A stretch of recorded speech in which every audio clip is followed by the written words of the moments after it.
collapse again because you thought this person could rescue you. So we in this group must not walk in this kind of, are you stuck in the old ways? Or sometimes when you encounter this karma or an unfit companion, everyone really needs to ask themselves, is it really just your bad luck that the heavens are always sending the wrong people your way? Or is it you? Actually, it's you looking at people around you through tinted glasses. You didn't consider your feelings more rationally and fairly. So I think it's important to have something when you're in a low period, especially when you really need something. If someone hands it to you, you must maintain a little bit of normality or a rational state. Don't just expect it to have already or beautify this matter. Otherwise, in the end, it could potentially cause you bigger harm. Okay? And this group is to exclude the second group of people I mentioned earlier. It's easy to be disappointed in a relationship because you always feel like, she didn't say that to me before. Why doesn't she say that now? She was very enthusiastic the other day. I think what's up with her? Why doesn't she bother me now?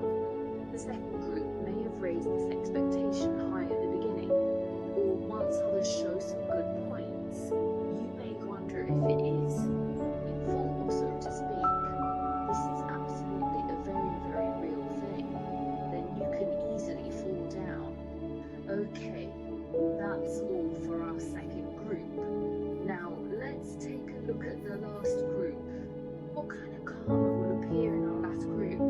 I think in group 13, I feel the heaviest sense of karma. Why? Because the third group feels that this person may stay with you for a slightly longer time, or say his influence on you will be longer. Not like the first group, although he's a bit unreliable, but he comes and goes quickly. Perhaps he just messes around shallowly and then disappears. So I said the first group is rotten peach blossom, but in the third group, you will feel that this person is not just messing around lightly. It's to torment you for a long time, and it may stay in your life for a longer time, or the impact it has on you is hard to eliminate quickly, or erase the negative impact this person has on you. You and this unfortunate fate, the two of you will be entangled back and forth for a long time. Maybe you'll break up for a while, and then contact each other again in a few days, or after a few months. Continue on, and then break after a few months. There was a fight in the front, and then made up in the back. And then again, if you tug and pull at a not so good relationship with someone for about a year, let me tell you, this person is likely your karmic partner, and this relationship of yours might last more than a year. There's a strong signal in this card that you all have already understood. Can't see clearly. The longer you struggle with someone, the more addicted you become, because you start to rely on them. Secondly, you are very confused in this relationship. You can't see the direction. Then how he leads you, you will follow. Thirdly, some very bad states can't apply to everyone, but some people in the third group are very good at POA. They will POA you. He is a person who speaks his mind, and he is very persuasive. He always tries to convince you. Then you seem persuaded without a word. You feel like he is right, even though you don't think so inside. Well, you don't particularly believe in him deep down, but logically, verbally, you've said you do. It seems like he's in an invincible state.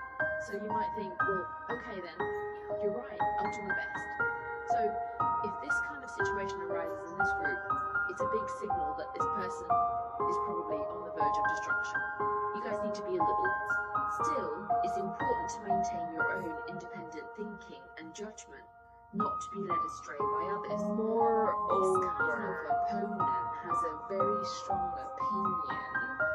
If your opinion is against theirs, they will try to convince you by debating through a seemingly reasonable way, and then finally step by step. But in fact, sometimes during the process, there's a bit of sophistry or some tricks, or a bit of POA feeling inside, who might sometimes suppress you, thinking what you're doing is wrong. Look at you, this person. I don't think the logical thinking ability is particularly good. It will inspire. This group of people, their eloquence is excellent, and indeed they are mentally agile. Sometimes they are quite eloquent and somewhat sophistical.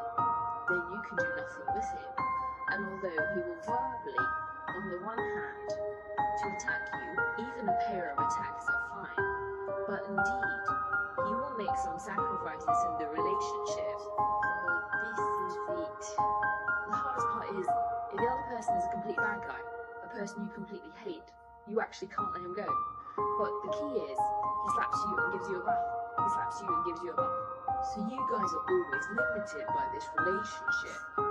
But you're not really, how to say, people who share the same path or the energy when you're all together is not comfortable in the long term. Otherwise, why always want to break up? Always pulling and tugging. So this is really your nemesis. Meeting one such person in a lifetime is enough. I don't know what the third type of person is like.